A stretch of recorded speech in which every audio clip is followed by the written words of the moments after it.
Hey everybody, today I'm taking a look at Wizards of the Grimoire, which is a two-player only kind of head-to-head dueling game that takes around 30 minutes to play on average. Now before I get started on my review of Wizards of the Grimoire, I want to give a shout out to the show sponsor KIENDA.co.uk, who are my go-to online retailer when it comes to purchasing board games here in the UK. And if you use my link in the show notes or the QR code, then you can get 5% off your first order. Okay, so Wizards of the Grimoire is going to look something like this when it is set up, where you have two decks of cards, the first of which consists of the spell cards, and there's always going to be 10 of these on display between the two players, and these are ready to be drafted and utilised by the players with the aim of trying to eliminate each other by depleting your health. So you have these health trackers here. You're going to start with 60, and as soon as you deplete your opponent's health to 0, then you will be the winner. The second deck of cards is made up of these mana cards, which is essentially the fuel to power your spell cards, and these range in values from 1 to 4. And this can be important for a number of different reasons. I've progressed the game a few turns here and have drafted a few cards already.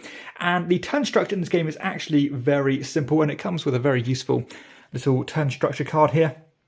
So the turn structure is going to be very easy, where you can choose a new spell, and bearing in mind that you have a capacity of 6 active spells at any time, and you cannot replace them if they still have these mana cards on them, because they are essentially cooling down and ready to be used again. So you cannot replace them just yet, but if they don't have a card on them, or if you have spaces in terms of making up to those 6 cards, then you can take another one from the display, replenishing it immediately.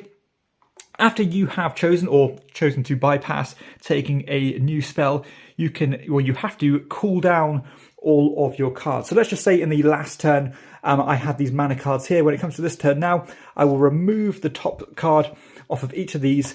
And you can see here now that this one is ready to be used again because it is uncovered. After that, you are going to gain 3 mana. So you're going to draw mana cards from the stack here up to 3 cards, like so. And there are ways to get more of these. And after that, you are going to be able to cast as many spells as you can afford. So let's take a look at the anatomy of these cards here. So essentially in the top left-hand corner, you have the type of spell. So there are 3 different types. This one here is kind of like a direct attack. You have ones that look like this, which will trigger every time a mana card is kind of cooled down off those cards.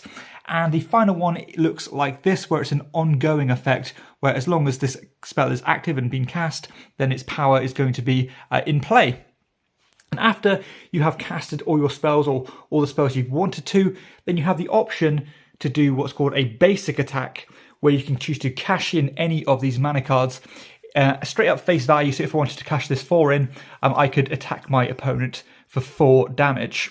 So let's just play through a dummy turn here, just show you how the game works. So without thinking too much, let's just say I chose to draft this card here because I have enough room in my tableau to draw it. Again, this is going to get replaced immediately. I am then going to cool down all my cards. So let's just say I did have this one remaining. That one's now gone. And then I'm going to draw up my 3 mana, but let's say I've already done that because I've got quite a few cards here. And then at my will, I can choose to cast any of these spells as I wish. Now, something that this game really needs, that I need to stress, is how these cards synergize with each other. Because although the core framework of the game is very simple, you're following that structure there are infinite levels on how these cards interact with each other and how they synergize and how to best play them. So let's just take a look at a few of them just to give you an idea about what they do. So we have this Vile Laughter card here that says I deal 6 damage, which is quite a big hit to my opponent, but I have to minus the highest power mana in my hand. So perhaps I want to try and get rid of these higher value mana cards before I cast that one. Otherwise, I'm going to be really weakening that attack. This Fracture here says I can gain 4 mana cards, and I may move mana cards between 2 of my other spells. So if I've got a really powerful spell that I want to use again, I can maybe move that to another card that I'm not so fussed about using anytime soon, all with the idea of being as efficient as I can. We have this Painful Vision here. It costs 3 cards to cast it, so it's quite time consuming before I get to use it again, but it deals 5 damage, and I get to place, I have to place a mana card from the mana deck on all of my spells with 1 mana card on them. So this one might not be a good spell to cast if a lot of my other spells have 1 on them, because it's going to take me a lot more time to be able to use them again. We have the Energy Storm here that says I can deal 3 damage, and I can deal 1 additional damage for each 4 power mana card I have in my hand. So maybe I want to try and find a card that helps me dig out value for mana cards, which kind of ties into this next card here, the Secret Oath, which, as long as this one has a card on it, as in it's been cast, then my opponent has to hand me a 4 power mana card in their hand, and they must give it me immediately. So you can see how, even just at a very quick glance here, you can see how things are considered and the things I need to think about in terms of, maybe having this card active so I get more power out of this card here, but making sure that I cast this card last so that I don't have any more 4s left in my hand, and so on. But it all goes back to how many spells can I actually cast in the first place, because I might have mana cards, or not might have enough mana cards in order to cast them all. Some of them will be cooling down at different times, and so on. And there are a ton of cards here that will not only be beneficial in terms of attacking your opponent, but also ways that you can boost the ability or improve your ability to draw more mana cards so that you can always cast more spells. So let's continue to take a look at a few more cards here, just to give you an idea about some more potential powers and abilities and synergies. So we have this Gleam of Hope here that says I can gain mana cards until I have 5 in my hand. So this one's a great one to cast last. If I spend all my mana cards, then I can instantly top back up to 5. We've got this Dance of Pain that says I can deal 3 damage. I can discard or gain mana cards until I have 2 mana cards in my hand. So again, it's a nice one to cast at the right time when you are not wasting those mana cards. The Possessed one here says I can deal 5 damage, and my opponent may give you a mana card from the hand, and if they do, they reduce that damage by the value of that mana card. So perhaps if I found a way to get rid of mana cards from my opponent's hand, then I'll cast this one, knowing that they cannot mitigate that damage anymore. We've got this Friendly Truce here, says my opponent may give you 3 mana cards from the hand, and if they do not, you get 5 instead. So it's all about who's going to get the most benefit out of doing that. And the Mutation says I can gain 1 mana card and deal damage equal to that mana card. So a very simple one there, just a bit of a lucky dip, draw from the stack, and hopefully you draw one of those high numbers. The Arcane Eye says I can pick up a mana card off each of my spells that cost 3 or more. So this one's a really nice one if you have a lot of hard-hitting but expensive spells. If you have this one, it's going to make it a lot quicker to replenish and be able to use again. We have the Quick Swap, so say each time you cast off this spell, so each time you discard a card of this spell during the cooldown, each time you discard off this spell, choose one. You can either deal 1 damage or discard this spell and replace it with a new one. So you've got that flexibility there. We have the Energy Reserve, says pick up a mana card off one of your other spells and gain mana equal to that mana's power. So something that's worth to consider in a lot of these is that when you cast these spells, the actual number of cards is only relevant when it comes to casting them here, but the numbers are very specific to certain actions and certain spells at certain times. We have the Battle Vision here, says when your opponent's basic attacks, which is just cashing in one of those cards to hit your opponent, you may discard a mana card of the same power in order to block that damage. And we have the Ice Storm here that says deal 1 damage for each of your spells with exactly 1 mana on them. So a bit of a contrast to that other card there that actually punishes me for having 1 mana on each of my cards. Okay, so now we know how to play the game. I just want to share some thoughts on Wizards of the Grimoire. Now, if you watch my content regularly, you might be aware that this isn't generally the kind of game that I cover on the channel. And these kind of dueling head-to-head games where you're just wailing on each other, trying to kill each other, generally aren't for me. Just a personal preference thing. But the designer kind of sold this to me saying, you know what, I know the kind of games you like, Dan, give this one a go because I think you'll like it. And I'm so glad I took his advice because this game for me doesn't feel like the kind of traditional dueling games out there. It really is a kind of an optimization puzzle trying to build the best tableau of cards, not only to help yourself, but to exploit and find weaknesses in your opponent's engine too. Because whatever you can do in this game, there's a counter strategy to it, and there's pretty much a card for everything. And some of the ways these cards interact with each other is just mind-blowing. Like, for example, your opponent might have an engine that really helps them get tons of mana cards into their hand, meaning that they can always cast those big, powerful spells against you. But then you might build an engine thinking, you know what, my opponent's got loads of cards, perhaps I'm going to attack him based on the number of cards he has. Or perhaps I'll make a way to force him to give those cards to me, or to dig out certain cards from his hand so that he has to give them to me. Or I can even find spells to not only to speed mine up in terms of the cooldown times, but to slow my opponent's spells down as well by putting mana cards on top of them, meaning their cooldown's going to be longer because they might be hitting me really hard with a certain thing. So no matter what you do in this game, and again, I'm scratching the surface here, there is something that you can do to overcome that. So it's constantly a game of kind of sidestepping, zigging and zagging. You're getting a good engine, your opponent might find an engine to use against your engine, then you have to just swap in and out cards just at the right time and always kind of adjust on the fly. I think a 6-card tableau is perfect for this game because you have plenty of synergies there, and you do have that tactical puzzle of trying to resolve these spells in the right order, because again, some of those will maybe force you to discard the rest of your cards in your hand, meaning that that's not going to be the one you want to use first.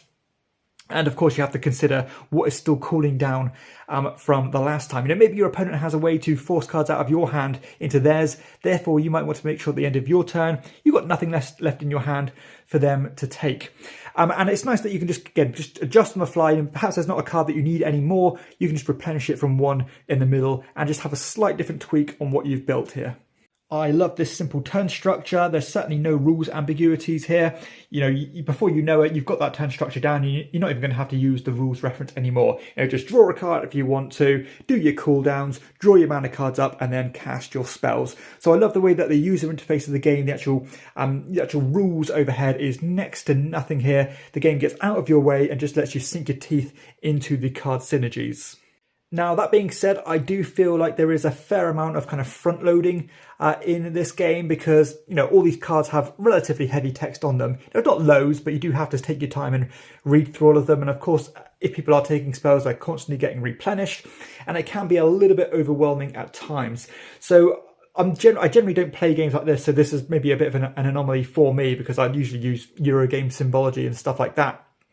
But perhaps for a personal house rule, I might limit or restrict the number of cards in the tableau here because 10 is quite daunting, especially if you're sitting opposite to your opponent. Therefore, they're going to be reading half the text upside down, etc. So just something to bear in mind there. Of course, it's a pivotal part of the game, but I think for me personally, I will actually limit the amount of cards in the middle tableau, maybe to like 5 or 6, and then maybe just add a new little turn structure at the end of both players' turn where a card's replenished or something, just to keep it fresh so that the cards in the middle don't become stagnant.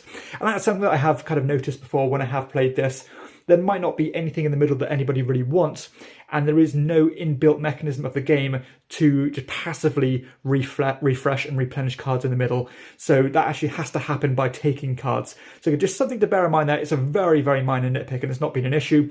But yeah, personally, I would rather have a smaller tableau, which is an easy house rule, just to make it a bit more digestible and that you aren't just stopping and reading everything at all times. Every game I've had of this has been extremely engaging and a lot of fun and incredibly tense as well. Now, considering you and your opponent can go vastly different kind of pathways in what you're doing with your little tableau of cards, I think every game I've had of this has been very tight, come down to the wire, and it's those micro decisions that are going to make the difference. So it's always satisfying just to kind of build a little engine with the cards that are available to you, and incredibly satisfying, and it plays in a relatively succinct amount of time. And another house rule you could do, maybe if you do want a slightly shorter game, I don't see why you cannot just decrease the health you start with at the beginning of the game. Rather than starting with 60 health, maybe start with 50 or 40. Of course, the player interaction is a pivotal part of this two-player game. Everything you do is relevant to your opponent, racing to get to the cards, being more efficient than them, etc. But despite me mentioning earlier that, I generally don't like these games where you're trying to just, duel with each other and eliminate each other's health. I've not got a great track record with those styles of games. You can almost reframe this one as being a race to get to 60 points before your opponent does, because I don't believe there's any way to kind of gain health points back, at least from what I've seen. And there's none of those kind of aha or I've got your moments here. There's no traps.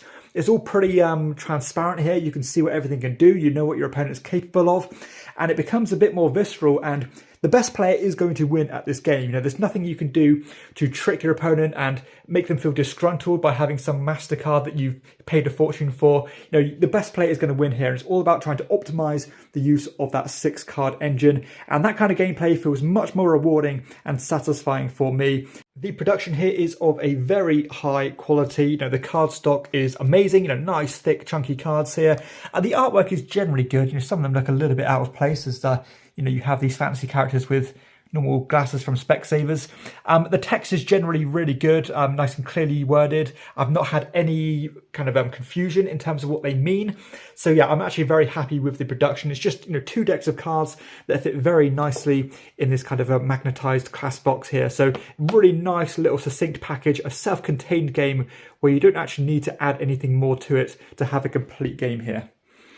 Okay, so let's share some final thoughts on Wizards of the Grimoire. So I mentioned earlier how I came close to passing up on this game because, you know what, I assumed that it was going to be another, you know, a Yu-Gi-Oh, another Magic the Gathering style game, as you are just playing cards at random and smashing each other and tricking your opponent and just doing things that your opponent had no way to prepare for. And that is like the polar opposite of what this game is all about. It really is a small little tableau game, a tableau building game, and the potential, the sheer potential for combos and synergies within this small deck of cards, to me, is mind-blowing.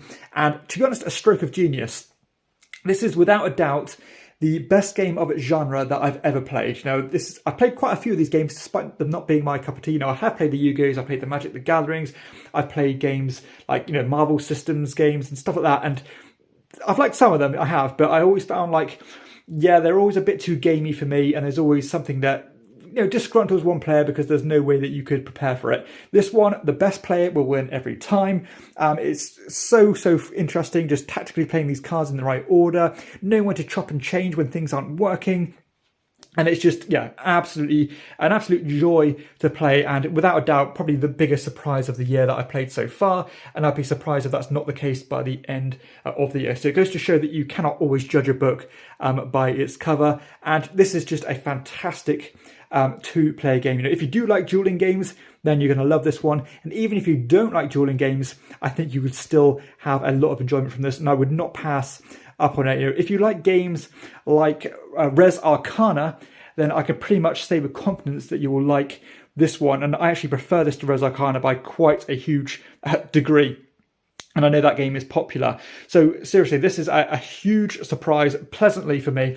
And it's gone straight into my collection, and I'm so eager to play more of it because, you know, those games have become more and more tense as becoming more familiar with the different engines you can book. You know, everything here works together, everything has a counter spell, and everything matters. And that is why I think so much of Wizards of the Grimoire. You know, if you took me out of the equation, as in my personal preferences, this would be like a 9 out of 10. Maybe personal preferences, like I'm not always in the mood to play these head-to-head style games. It's probably a little bit lower than that for me, but hey, on its own merit, it is a fantastic design that I can't really criticise.